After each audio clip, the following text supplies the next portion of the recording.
If you've ever wanted to work on a project car, then you know these things are not cheap. And I'm not telling you that to scare you. I just think it's important to know that there's a lot of opportunity to mess things up.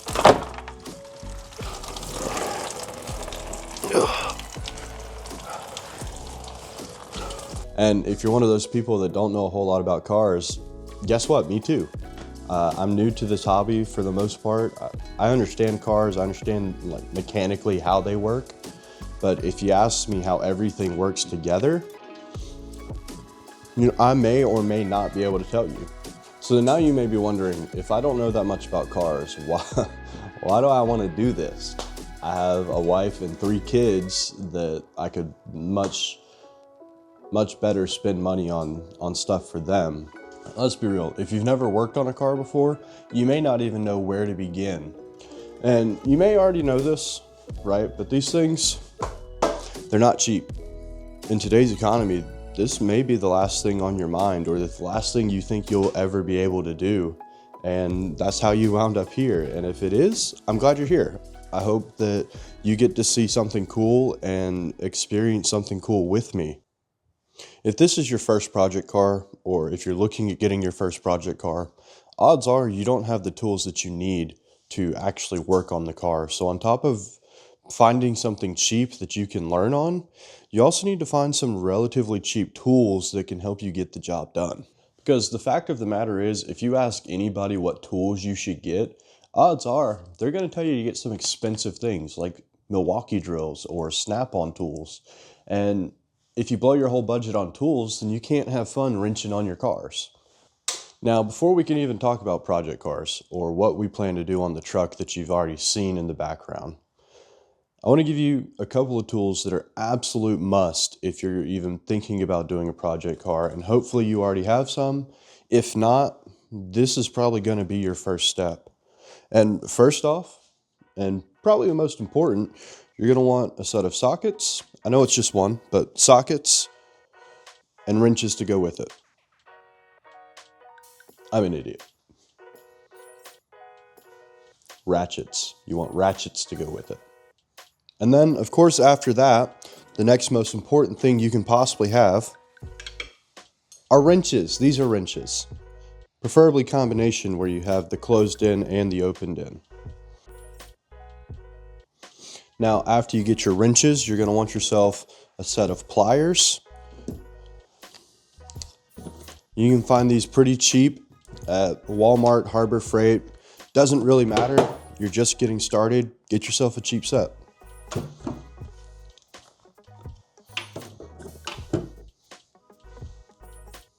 Another very overlooked tool, but incredibly useful and will save you a lot of money over the expensive stuff, is a breaker bar.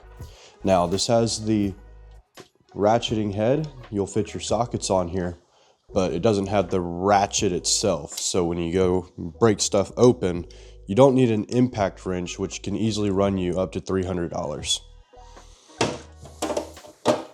As you already saw, the truck is in the air, and that's thanks to these jack stands. It's not supposed to move like that. But you're going to want yourself a set of those so that you can get your car in the air, you can get under it, and you can work. And hopefully your jack stands don't move while you're under the car. And then I think probably the most expensive thing you're going to be looking at early is some type of drill. This is a Milwaukee Impact. I got this one for free. At some point relatively early on too, you're going to want a multimeter so that you can look at electrical problems, because you're going to have those if you have a project car.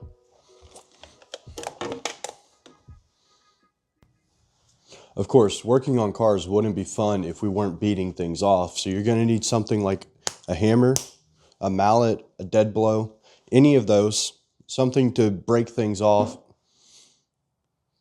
that aren't bolted on. You don't want to break bolts, but you want something so you can pound on things to get them off.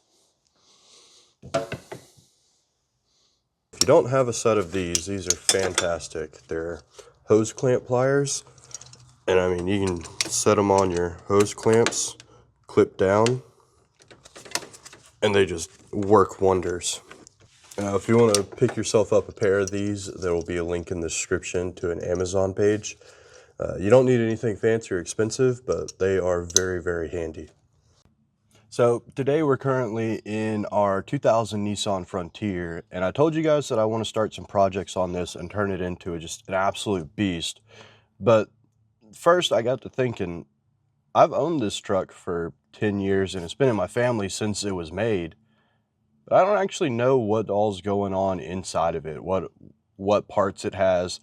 So I'd like to take some time today in this video to just go over everything, see what all we have to work with, and what we should look at upgrading first so that we can start our journey to making an absolute beast of a truck.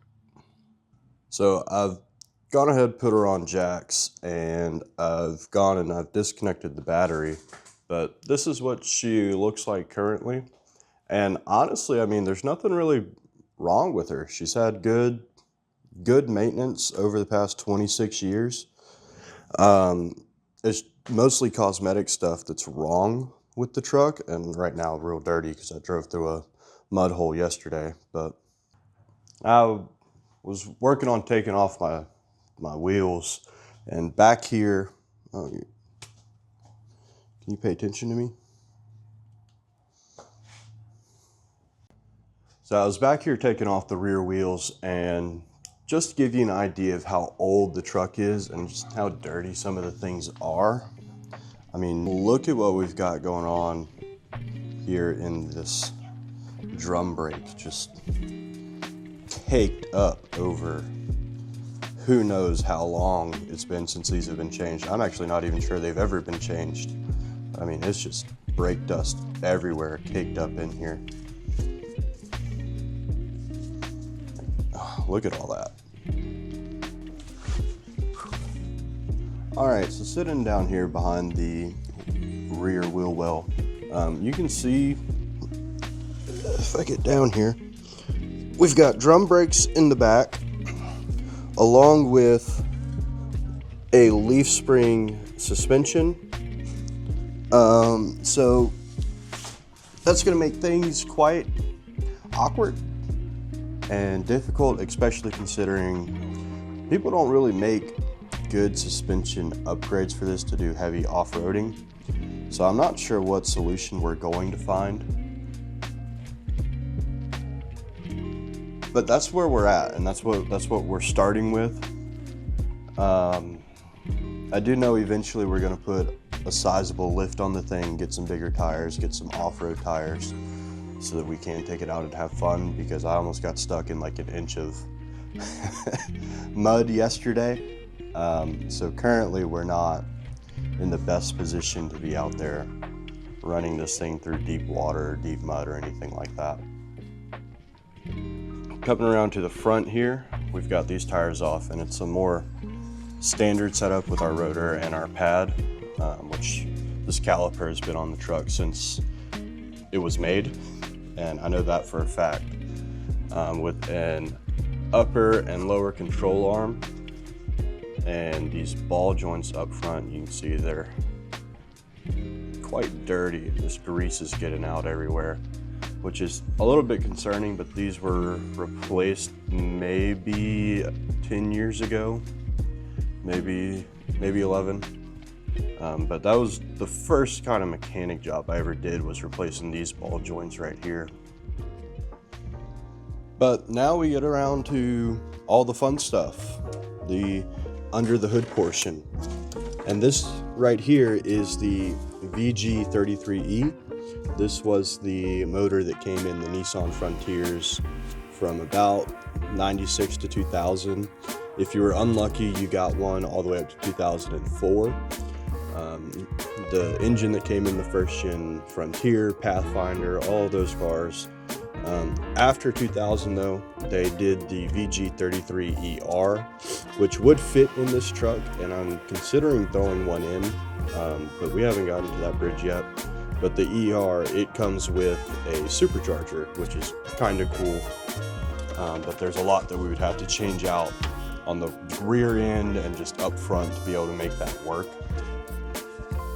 And then we have our air filter, which doesn't exist. I'm just kidding. I took it out. It's incredibly dirty.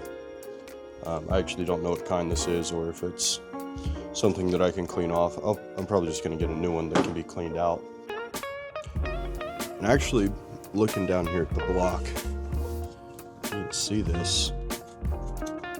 Something has gotten onto the actual block itself and burnt its way up, and that looks like it's right on top of one of our sparks. So we definitely need to get that out and check it and make sure it's running okay and running good. Now, I will say this distributor, it's very new and it's very, very cheaper where I got it from, but it's died several times. And it seems to be a running problem in this truck that the distributor just does not want to stay alive long. So that's probably coming up on its end of life here soon. Just knowing that it's been in there for 2 years, and that seems to be about how long it wants to survive. So then I guess now comes the question of what exactly do I want to do? What's the goal with this Frontier? And truthfully, I don't know. I haven't gotten that far yet, but I know there's some things, right? I want to figure out a way to get a long travel suspension on it. I want to try to figure out a way to get a V8 in it, new transmission, all the like heavy lifting things that people think are too hard for normal people to do in their garage. I want to do all that. I want to be able to take this thing and go throw it around and do massive jumps like you see in rally racing or in pro truck racing. I think that'd be cool. I think it'd be fun. That's what I want to do. And I have a truck. Why not find a way to make it happen? Even though it's 26 years old, surely there's a way to make it happen, even though they don't make all the parts that I might need. Yeah, apart from all that stuff, I think we have a lot of work ahead of us, and I need to figure out exactly the path that I want to take to get this thing in a condition to go have some fun. So now I've done a lot of research on this Frontier, and it's a first gen 2000. And I'm coming to realize that a lot of the things that I want to do with it are going to be very, very difficult, which isn't a problem. And I do know that I want to work on this truck specifically because there's a lot of sentimental value behind it. So we're going to have a story time. Yay!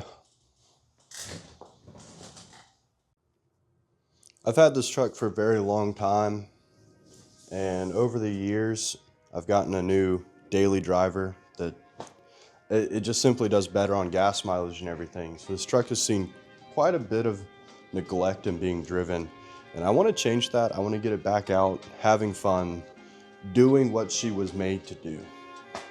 Now you see, when I was born, I ended up in the foster care system, and then luckily 6 months in, or 6 weeks, one of the two, I was adopted by the people who were actually my foster parents.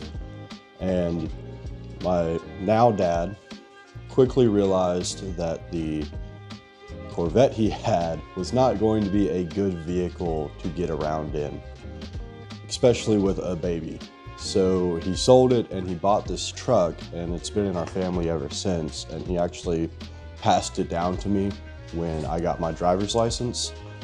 So I definitely don't want to get rid of it because there is a lot of stuff there, and I hope that one day, even though it may not be street legal, by the time my son's old enough to drive, I would like to be able to pass it down to him as well. I think that'd be a really cool thing. So that's how I picked my first project car. There's some type of sentimental value, and it was a vehicle that I already had that I don't want to go to waste. But yours doesn't have to be like that. Or maybe you already have a project car and you're just looking for someone to go on a journey with while you do yours, you watch someone else do theirs. And I hope that through this we can build some kind of community of people who just love cars and love being able to do all the stupid things with them that they can do. Because let's be real, These things are machines, and they're meant to do a lot more than drive 40 miles an hour down the road to go get yourself Taco Bell at midnight. But if you're able to get a project car and you haven't thought about it already, I hope you know the moment you buy it, you're committed to a very, very hurt wallet, much less time than you already had, and a whole lot of pain, because there's going to be a lot of struggles. There's going to be a lot of things that don't work on the first try, and a lot of bolts that probably break as you learn how to work on cars. But at the end of the day, you get to create something that nobody else in the world has, and I think that's awesome. That's a fantastic thing that you get to be able to do if you choose to go into this type of hobby. And I hope that as you get into this type of hobby, you meet people, you make friends, and then you get to work on other people's cars with them and learn new things, because every car is different and every manufacturer has different quirks about them. So in the coming weeks, you'll get to see on this channel not just the old Frontier here, but there's also a guy that we're going to be going and we're going to be working on his car, and he has another Nissan, of course, but it's a 240 SX. And there's also the race car that we're working on, because we want to go do 24 Hours of Lemons at Road Atlanta next year, and we'll be racing a 79 Dodge Aspen. So there's plenty of options, there's plenty of opportunities. You just have to put yourself out there and get into the world, and the more people you meet, the better this hobby is. But I think overall, we have quite the project here ahead of us, and I'm super excited. I hope you guys are too. I would love to get this truck in a place that I can go out, have fun, make plenty of videos, entertain you guys, and I hope that you all are excited for this journey. And if you want to see what I can come up with to get this truck in tip-top shape and able to go out mudding and all sorts of crazy stuff, go ahead, like, comment, share, let me know what you want me to do to this truck, and please subscribe, keep up with the journey.